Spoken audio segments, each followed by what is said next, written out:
Hey everyone, recently, I was hired as a cybersecurity intern, and as part of my first month internship, I worked on a Splunk SIEM implementation project. The task was to implement a SIEM setup, simulate attacks, create alerts, build dashboards, and generate reports based on detections. I set up an environment comprising 5 machines, a SOC analyst Windows machine, a Windows client machine, an Ubuntu client machine, a Kali Linux attacker machine, and a Mythic C2 server. Next, I simulated attacks, analyzed logs using Splunk, created alerts, and built dashboards to monitor and report threats. Let me walk you through it.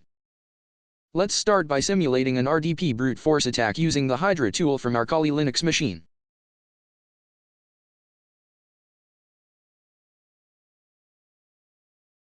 Once we got a hit, the attacker gained access to the Windows client machine.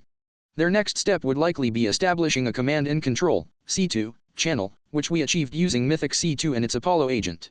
This allowed us to control the victim from our Mythic C2 server. Lastly, we also simulated an SSH brute force attack using the Hydra tool, similar to the RDP attack. Using the search queries from our analysis, we created real-time alerts for attacks happening in our environment such as Alert. RDP brute force attempt detected.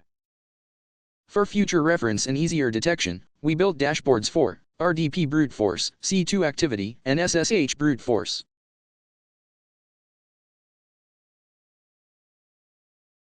We also generated reports like such, which included an executive summary, detailed analysis, and actionable recommendations.